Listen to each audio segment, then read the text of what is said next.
Cuando llegó a los estudios nuestro invitado especial de esta noche, le preguntaba, ¿y cómo le ha ido con la gritonera que se ha soltado en el Senado de la República en los últimos días? Y me preguntó, ¿a cuál episodio te refieres?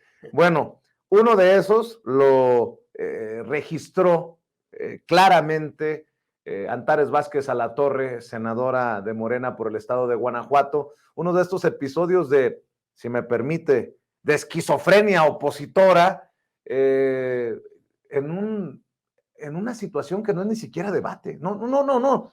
Alejadísimo del debate que nos merecemos todos los mexicanos y mexicanas. Esto fue lo que registró Antares Vázquez Alatorre, uno de los episodios a los que se refería nuestro invitado, con quien vamos a platicar amplio y tendido. Les cuento un episodio más del Senado de la República. Ahorita, enseguida, les voy a mostrar cómo se pusieron las señoras de los montajes y de los gritos. ¿Y saben por qué se pusieron así? Porque la mesa directiva nos solicitó a las senadoras y senadores donar 5 días de nuestra dieta, de nuestro salario. Y se pusieron como locas. Las fui a grabar, ahorita les muestro. Chequen. Así se ponen cuando está hablando Morena ellas. No dejan que nadie hable más que sus gritos. Mírenlas, fuera de control. Está hablando mi compañera Mónica de Tabasco. Y ellas resulta que se molestan porque se les pidieron 5 días de su dieta de donativo para Guerrero. Entonces están fuera de control las señoras.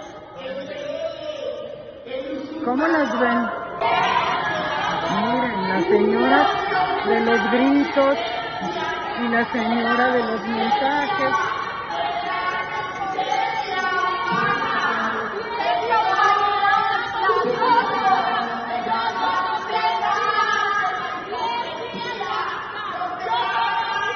Todo porque les pidieron donar 5 días de dieta.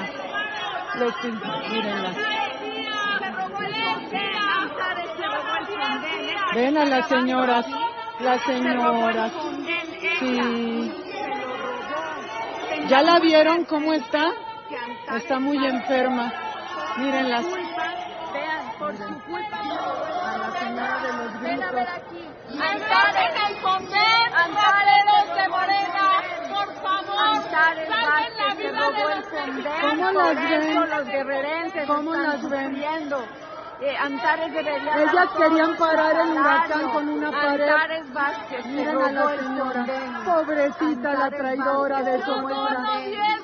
Antares Vázquez se robó el convenio. Antares Sí. Vázquez se robó Ellas el no convenio. quieren donar Antares 5 días de Vázquez su se robó el dieta, convenio. porque la señora Antares es pobre. Vázquez se robó el convenio. ¿Ya la vieron? Antares Es una Vázquez muñequita se robó el descompuesta, se convenio. les rayó el disco. Antares Vázquez Se le se robó rayó el disco a la convenio. señora. Antares Vázquez se robó ¿Ya el la convenio. vieron? Ya los convenció de Antares su Vázquez locura, se ¿verdad? robó el convenio. Antares Vázquez se ¿Ya la robó el vieron? convenio. Pobrecita. Antares Vázquez se robó el convenio. Antares Pobrecita. Vázquez. Pues en este ambiente se están debatiendo situaciones de trascendencia para nuestro país. Yo soy de los que dicen que merecemos un mejor Senado de la República, pero ya le preguntaré a un senador al que respeto y admiro, el siempre generoso con este espacio y con su servidor Héctor Vasconcelos, a quien le doy la bienvenida a nuestros estudios. Don Héctor, buenas noches. Gracias, qué gusto estar de nuevo contigo. ¿Cómo le va? Bueno, acabamos de pasar por 2 días muy intensos y eso es decirlo menos. En efecto, yo creo, como lo acabas de decir, que el Senado y la Cámara de Diputados también, obviamente, son espacios donde debe uno estar siempre consciente del significado histórico de estas instituciones, ¿no? Es el lugar del debate y no de los gritos. A mí me parece lamentable que a veces se pierda el autocontrol y empiecen también las descalificaciones personales. Yo creo que el Senado, si uno lo ve históricamente en cualquier país del mundo, y si nos remontamos mucho en la historia, desde el Senado romano, es un espacio donde los ciudadanos y hoy día las ciudadanas también acuden a intercambiar puntos de vista, proyectos, ideas de preferencia, y nunca debe ser un espacio para el vituperio, para el insulto, para los gritos. En fin, ojalá que nos serenemos todos en el Senado. Ahora, lo que pasa es que los debates de ayer y de antier, estas 2 jornadas legislativas, los temas eran sumamente importantes. En un caso se trataba de lo que para algunos, entre ellos yo mismo, había que moderar, digamos, los excesos financieros, la opulencia, diría yo, con la que se despliega el Poder Judicial de la Federación, en particular la Suprema Corte. Y en el otro caso, pues se trata nada más y nada menos que de los ingresos y el presupuesto para el año próximo. Son 2 cuestiones vitales. Pero eso no quiere decir que deba perderse otra vez la dignidad del recinto en que estamos y de lo que debe ser la función de un senador o una senadora. Y se aprovechó una de estas jornadas por la tragedia, el siniestro en Guerrero, Claro.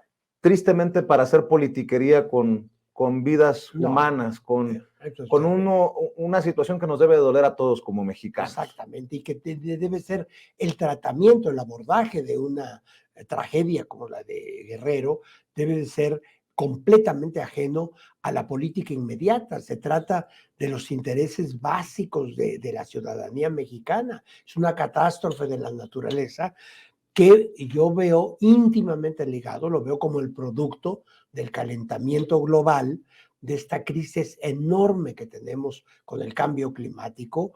Y yo personalmente pienso que la humanidad no atendió este problema a tiempo, que hubiera sido el caso desde finales o mediados del siglo XX, y ahora ya estamos viendo, ya es un hecho, en las cuales son las consecuencias de cómo todo el sistema de producción que surgió desde la revolución industrial ha dañado el planeta a tal punto que hoy tenemos estos fenómenos meteorológicos.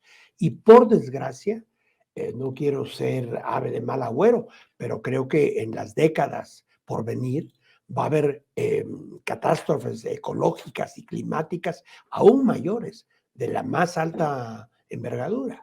Don Héctor, veíamos, escuchábamos a Lili Téllez, a Kenia López Rabadán, algunos otros personajes de oposición, sobre todo del PAN, gritar con un cinismo bárbaro: Morena se robó el Fonden, y ya el subsecretario de Hacienda había dicho que el Fonden existe, no como ellos lo saquearon, porque saquearon en gobiernos anteriores, pero ahí está el dinero. Es más, el presidente hoy en la mañana dice lo que se necesite. No 18,000 millones, lo que se necesite. Claro. Bueno, veo esta campaña desde la trinchera política para decir: los de Morena se robaron el Fonden, los medios de comunicación, algunos comunicadores desde medios golpeadores, hay que decirlo, diciendo que el presidente no reaccionó a tiempo, que está algo así como atolondrado, tonterías de ese tipo. ¿Qué piensa? Todo eso es ridículo, eso es utilizar políticamente las tragedias de la naturaleza. Es una actitud muy mezquina. Además, a ver, el presidente se presentó unas cuantas horas después, todos vimos en qué condiciones, todas las Fuerzas Armadas, la Guardia Civil, todas las entidades que dependen del gobierno federal están actuando al máximo de su capacidad. Lo que pasa es que, como decía un gran amigo mío, cuando la naturaleza quiere pegarte, te va a pegar. Y eso es lo que vimos ayer, una cosa inusitada. Entiendo yo que desde 1949 no se había registrado en la costa del Pacífico de México un fenómeno de este tamaño. Entonces, y que además pasó de tormenta tropical a categoría 5 de huracán en unas horas. Cuantas horas, en unas cuantas horas. Es algo que tomó desprevenido a todo mundo. Estas cosas pasan en cualquier parte del planeta, cuando no son huracanes, son temblores, terremotos, catástrofes ecológicas, ¿no? Y hacer política con eso sí es lamentable, es de una gran mezquindad, yo pienso. Un día antes se debatía el extinguir o no, al final sí se definió la extinción de 13 de los 14 fideicomisos del Poder Judicial, y con esto también se pone contra la pared a una Suprema Corte de Justicia de la Nación confrontada con el presidente y ahora también con el legislativo. Vaya situación de Norma Piña como ministra presidente, porque tendrá que jugar al juez y parte si es que quieren rescatar los fideicomisos. Se ha aprobado tanto en la Cámara de Diputados como en el Senado de la República hace un par de días la extinción de estos fideicomisos que sostenían los privilegios y lo que enoja al mexicano de a pie. Un trato preferencial, un trato casi de iluminados por Dios. Y además un sistema poco eficaz de impartición de justicia en todos los niveles. A ver, yo sugiero esta idea.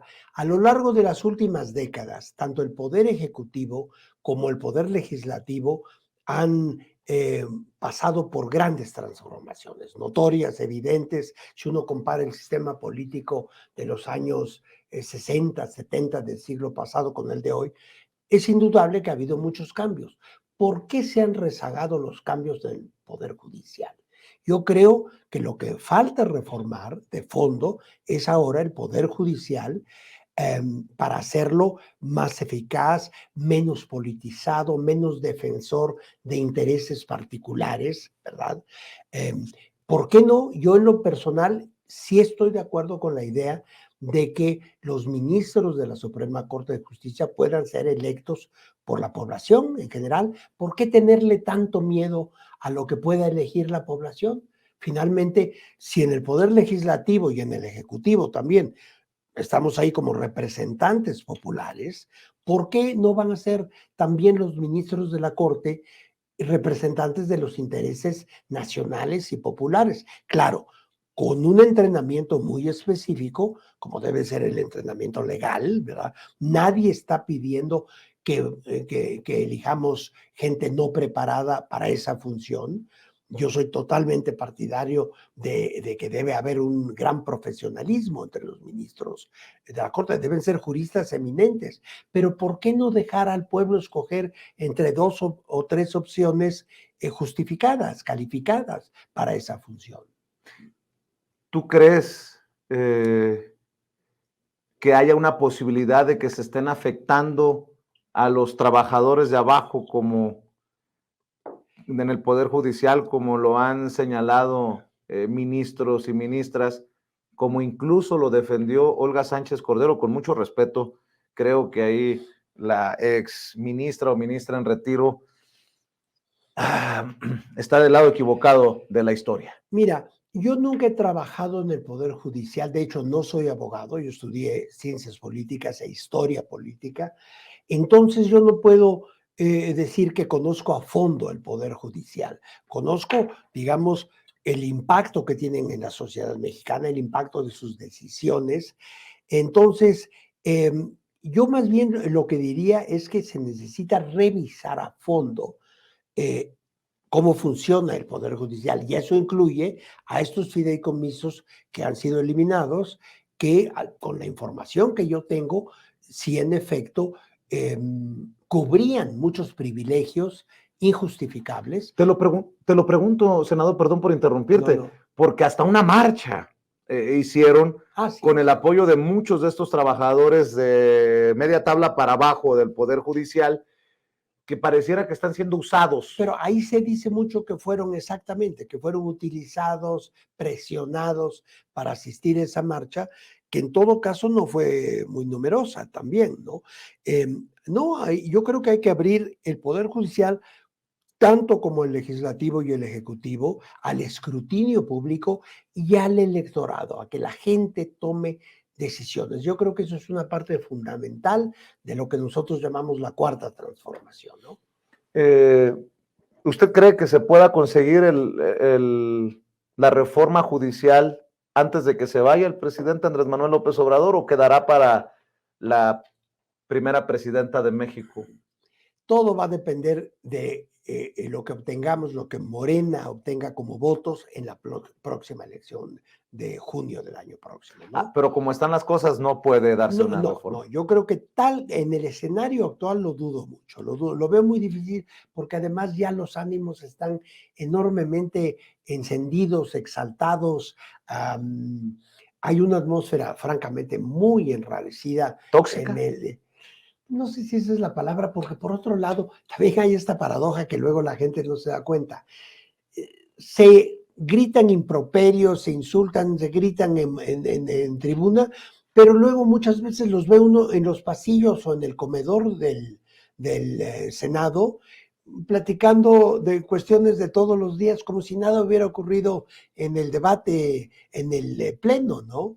Entonces, pero de todas maneras, yo sí creo que hay una atmósfera enrarecida, tensa, sumamente tensa, porque además siempre las transiciones presidenciales en México, de tiempo inmemorial, desde el siglo XIX, han sido los momentos críticos de la vida nacional, de la vida política nacional, ¿no?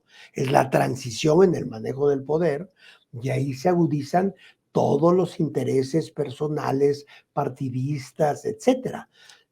Por eso yo creo tanto en abrir todos los sistemas y darle a la gente la opción de votar por lo que prefieran. Con este poder judicial que defiende privilegios, con este poder judicial encabezado por una ministra presidente como Norma Piña, confrontada con el presidente, y desde un poder judicial en donde se toman decisiones que parecieran ir en contra de los intereses del mexicano y la mexicana de a pie, sí, regresarle, descongelarle los bienes a la esposa de un personaje que está esperando ser sentenciado en Estados Unidos por vincularse con los narcos, también que enfrenta una orden de aprehensión y se ha amparado, sí. Solo como ejemplo. Sí, sí, claro. Pero hay ¿El mexicano ejemplos puede aspirar a la justicia con ese poder judicial? Bueno, una muestra de que esa es una buena pregunta es que muchos mexicanos ya ni siquiera denuncian los delitos de que son víctimas, ¿no? Todos sabemos que el porcentaje de delitos que se denuncian es mínimo, ¿no? Creo que anda por ahí del 90% no se denuncian. Eso muestra la desconfianza que hay en toda la estructura del Poder Judicial. Muchas veces en niveles medios, bajos, y yo creo que también en los altos niveles del Poder Judicial existe el papel del dinero. Muchas veces se compran decisiones, esto es lamentable, tenemos que revisar a fondo. Yo ahí sí estoy convencido de una revisión a fondo del Poder Judicial. Pero ¿cómo podemos confiar en un Consejo de la Judicatura Federal que está encabezado por la ministra presidenta de la Suprema Corte de Justicia de la Nación, que es la que está confrontando? O sea, son los mismos de los mismos. Por eso digo, hay que revisar eso a fondo, sin miedo a que participe la gente, a que la gente opine y la gente elija finalmente. Si la Suprema Corte echa atrás la decisión que ustedes tomaron, ojo con lo que estoy diciendo. Sí, sí, sí. Si la Suprema Corte echa abajo lo de extinguir los fideicomisos y se regresa a sí mismo o a sí misma sus privilegios, ¿de qué nivel de infamia histórica sería esto? Yo creo que sería grave, pero ahí, ¿qué es lo que cabría hacer? De nuevo insistir, iniciar otro esfuerzo por reformar el Poder Judicial. No nos podemos quedar en una simple decisión de la Suprema Corte en un tema tan importante para la nación. Si no se mantiene lo que se aprobó en el Senado y ya se había aprobado en Cámara de Diputados, habrá que empezar de nuevo tratando de iniciar esta gran reforma de fondo, ya sea en el mes de septiembre, en el último del presidente López Obrador, si tenemos los votos suficientes, o en el nuevo gobierno. En esta vida y ciertamente en las cuestiones políticas, nunca hay que darse por vencidos. Si una vez no se pudo, hay que volver a empezar. Cuando tiene una meta clara en mente, ¿no? No solamente están caldeados los ánimos entre la oposición y la coalición Juntos Hacemos Historia, Morena, PT Verde. Al interior de la coalición, al interior de Morena, también veía muchos gritos y sombrerazos. Malú Micher, su colega de Guanajuato, diciendo que renunciaba al partido y que iban a iniciar una huelga de hambre. Hoy parece que se calmaron un tanto los ánimos, pero no queda definido si se va o no se va. Malú Mitchell, que ha sido protagonista en la campaña de Marcelo Ebrard, un Marcelo Ebrard confrontado con el partido por la decisión de la encuesta que deja como coordinadora de la defensa de la Cuarta Transformación a Claudia Sheinbaum. ¿Qué caramba se está pasando, don Héctor? Bueno, lo que está pasando es que estamos en la época de la selección de candidatos al poder legislativo, al poder ejecutivo. Entonces, es la época en que afloran toda clase de intereses personales, a veces de resentimientos personales. Es un momento muy crítico en el sistema político mexicano. Todos sabemos que en estos días, por ejemplo, se van a lanzar las convocatorias para las candidaturas a las 9 gobernaturas del año próximo, que están en juego el año próximo, al Senado y a la Cámara de Diputados. Entonces, es un momento especialmente difícil, pero yo espero que una vez que esté definido el asunto de las candidaturas, que será en cuestión de semanas, se asienten las aguas. No podemos vivir siempre en medio de una crisis donde muchos quieren arreglar las cosas a gritos, ¿no? No, yo creo que pero no hay riesgo de difícil. alguna ruptura. No, yo no creo. A pesar de los desencuentros. No, va a haber desprendimientos, eso sí, claro. Habrá X legislador o legisladora que se separe, como ya está ocurriendo, pero yo creo que el centro, el corazón del movimiento es tan fuerte porque hay tanta convicción detrás y hay una claridad en el proyecto tan grande que eso se va a sostener.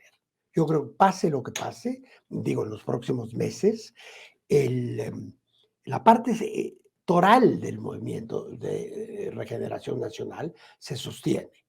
En la medida, sobre todo, en que se sostengan los ideales, lo que hizo que nos reuniéramos en este movimiento y hoy partido. Lo demás, pues son cosas un tanto circunstanciales y accidentales y también de muchos intereses personales. Pero va a pasar esta época y ya habrá candidatos y sencillamente la opción será o votan por la transformación o votan por la regresión a lo ya probado, lo ya ensayado durante décadas y que había dejado un gran fracaso en términos generales. Al menos un par de colegas tuyos se han brincado a otro partido, a otra bancada. ¿Traidores al movimiento? Llegaron de alguna manera llegaron también por el factor López Obrador, por el obradorismo. Eso sin duda alguna. Y ahora voltean bandera al estilo Lili Telles, hay que decirlo, Germán Martínez, estos traidorcetes. Voy a decir una cosa, yo no quisiera contribuir justamente a la crispación que ya hay, usando adjetivos así de fuertes, ¿no? Es evidente que ha habido diferencias, que hay gente que llegó con Morena y ya no está en Morena por distintas razones, pero son pocos los casos, por una parte, y por otro lado, bueno, pues ya si nos ponemos un poco filosóficos, dirían muchos escritores, es la condición humana, ¿no?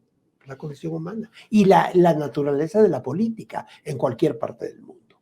La vez pasada, la vez anterior que estuvo en nuestros estudios, le mencionaba la posibilidad, porque estaba el presidente definiendo quién llegaría a la Cancillería luego de que Marcelo Ebrard renunció. Y usted me decía, sin censura, en su generosidad de siempre, senador, no. Pero su amigo, el presidente, Andrés Manuel López Obrador, dice que lo va a proponer como embajador de México ante la ONU. Y eso sí, la verdad, le soy sincero, cuando lo escuché, y lo digo aquí abiertamente, me emocionó, porque una persona comprometida, elegante, estudiada, preparada, no solamente merece eso, México merece esa representación hoy que el mundo está tan convulso, ¿no? La cosa, va a ser importante el papel que juegue México también en esta ONU. ¿Qué pensó? ¿Cómo ocurrió esto y qué piensa ahora? Son muchas cosas. En primer lugar, te agradezco todas tus expresiones, mil gracias, me conmueven a mí también, pero lo que pasa es que yo sí creo que quizá pueda yo aportar algo especial en la ONU, en la representación de México en la ONU, porque bueno, finalmente toda mi vida, la verdad es que desde la niñez empecé a estar enterado y al corriente de lo que ocurría en el mundo, Para mí, siempre mi horizonte fue no únicamente México, aunque México es lo principal, seguro, pero observaba yo la escena internacional. Entonces, algo sé, algo he visto y conozco muy bien la Organización de las Naciones Unidas.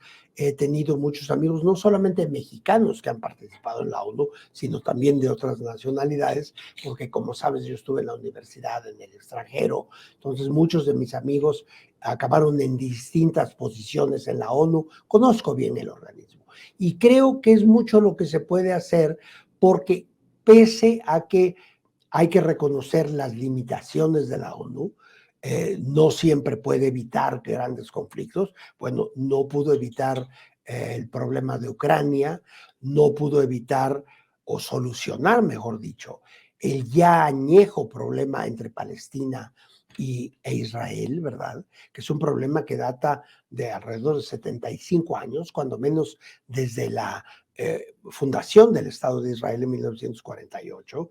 Entonces, es cierto, la ONU no ha podido resolver todos los problemas de estas décadas, desde que la ONU fue fundada en 45. Pero, primero que nada, ha evitado una gran conflagración nuclear.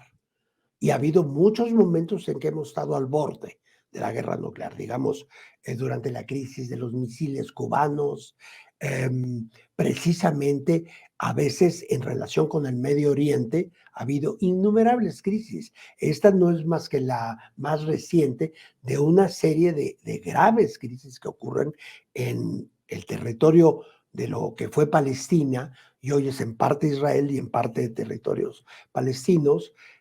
Ha habido varios momentos en que el mundo ha estado cerca de una tercera guerra mundial y esto en alguna medida se ha evitado por la existencia de la ONU.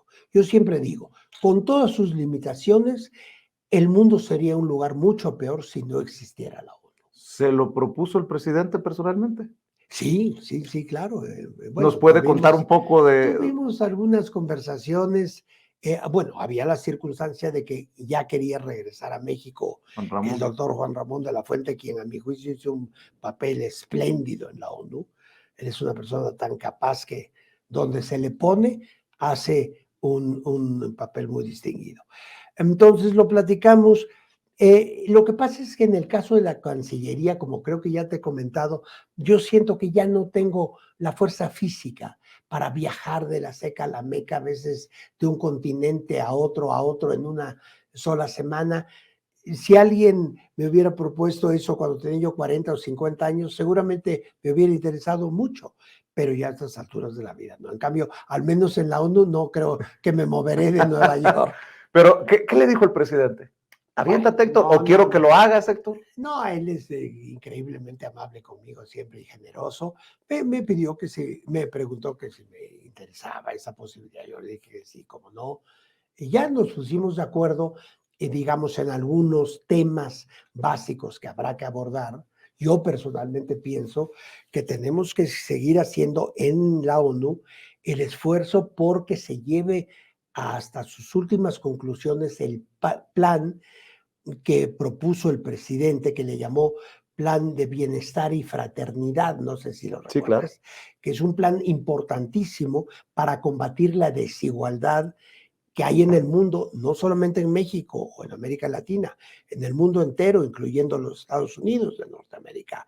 Ese 1% que concentra tanto de la riqueza mundial, mientras billones de personas viven con $2 o unos $50 al día. Entonces, ese plan, ahí está en la ONU. Todo esto se interrumpió, digamos, el análisis y el posible la posible puesta en práctica de un plan como el que propuso el presidente López Obrador, todo se detuvo por la invasión de Rusia a Ucrania, ¿no? Que es el otro gran problema que hay en la actualidad, ¿no?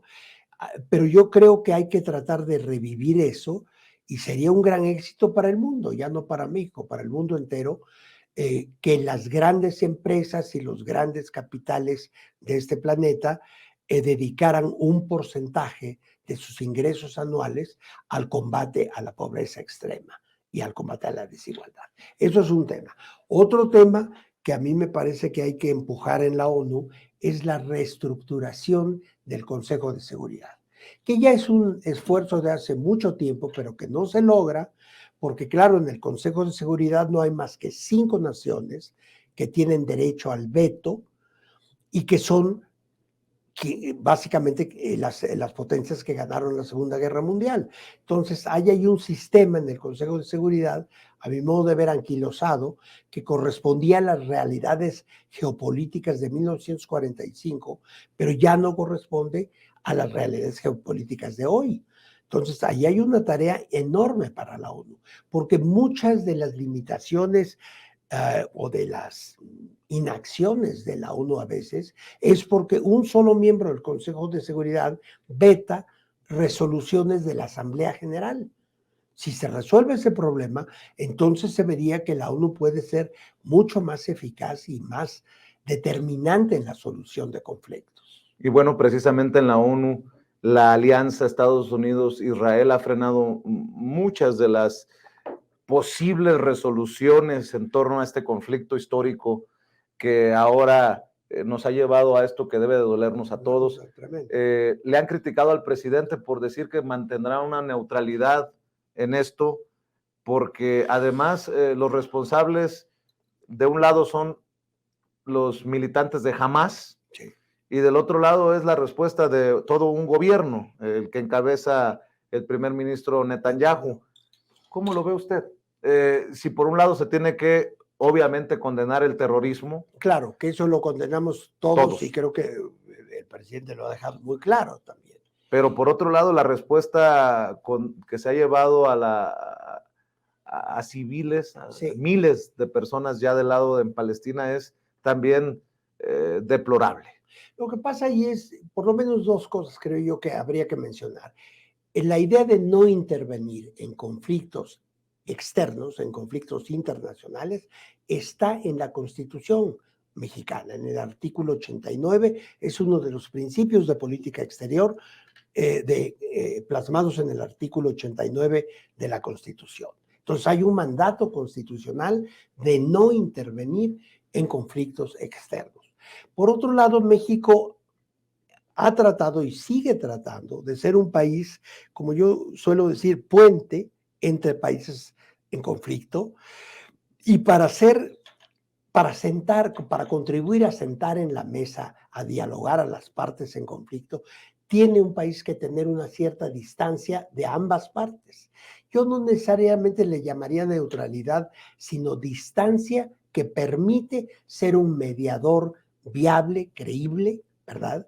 Y eso México lo ha hecho muy bien, por ejemplo, en Centroamérica, en el pasado, más recientemente con otros países de Sudamérica.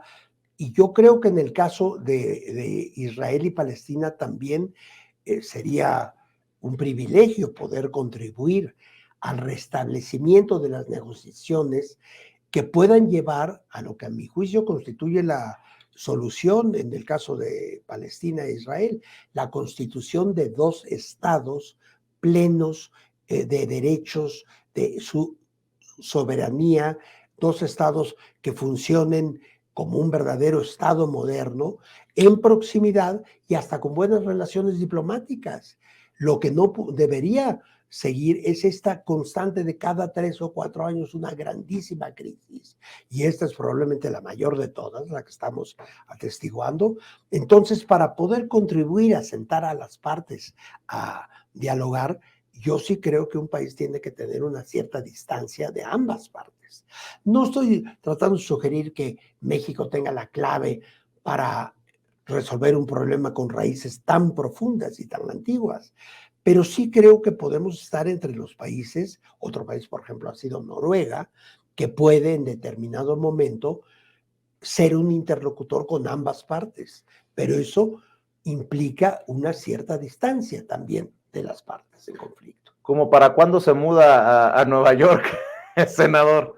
Pues ya en cuanto, ahora pasando la semana que, digamos, a la que nos referimos en el Senado como la del Día de Muertos, que es la próxima semana, Yo creo que ya se echará a andar el procedimiento, yo solicitaré licencia y vamos a ver si me ratifican mis colegas senadores y senadoras.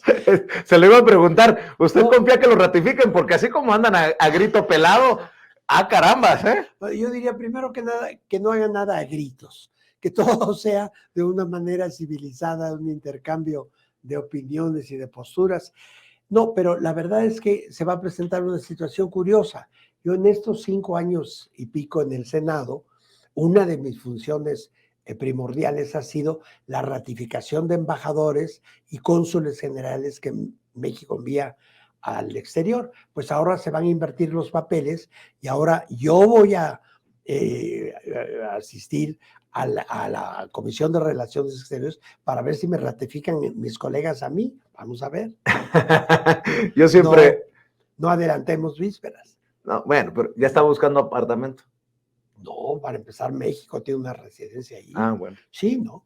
Esa es una representación con todas las de la ley, incluyendo una casa. Qué bueno que lo aclara, porque yo me quedé en otra cosa. A ver, don Héctor, pues espero que aquí, en la Ciudad de México, ya sabe que esta también es su casa, o allá en Nueva York, podamos siempre hablar de estos temas. Bueno, que son después importantes. de todo, ya hemos platicado en California, ¿no? O fue en Arizona, o en ambas. O en Chicago. En Chicago. O en Chicago, fue claro. en Chicago, sí. Bueno, yo estoy a tus órdenes en Nueva York, que estaré en caso de que me ratifiquen. Le agradezco mucho. No, y espero que antes de que se vaya a Nueva York, aunque sea así de pasadita en el Senado, deje un mensaje para la audiencia de Sin Censura cuando se dé este proceso. Y por lo pronto, le agradezco siempre su generosidad. Muchas gracias. Y de veras, cuando quieras, cuando andes por Nueva York, no van a faltar temas en la propia ONU, ¿verdad? Eso que ni qué. Es el senador Héctor Vasconcelos. Debo de decirlo, el elegante Héctor Vasconcelos, siempre generoso con esta audiencia de Sin Censura, siempre mesurado. Bueno, pocas veces lo he visto enojado. A veces lo hacen enojar esas personas que gritan mucho, pero bueno, esa es harina de otro costal. Usted lo ha visto, lo ha escuchado aquí en Sin Censura hablar de estos temas, y yo le agradezco por su atención, por su compañía, pero sobre todo por vernos y por compartirnos con familiares, amigos, contactos a través de WhatsApp, de Facebook, de Twitter, por donde usted quiera. Aquí cerramos esta noche, recordándole que a las 6 de la mañana llega Toño, mi compañero Antonio Toño Ruiz, con las noticias del momento y el previo de la mañanera, que usted puede ver estas mañaneras que no tienen desperdicio. Bueno, nunca lo han tenido, pero estas mañaneras del presidente Andrés Manuel López Obrador, aquí en nuestros canales Sin Censura TV, Sin Censura Media y Sin Censura Presenta. Por lo pronto, vamos a descansar, hemos cumplido esta noche y que Dios nos bendiga a todos.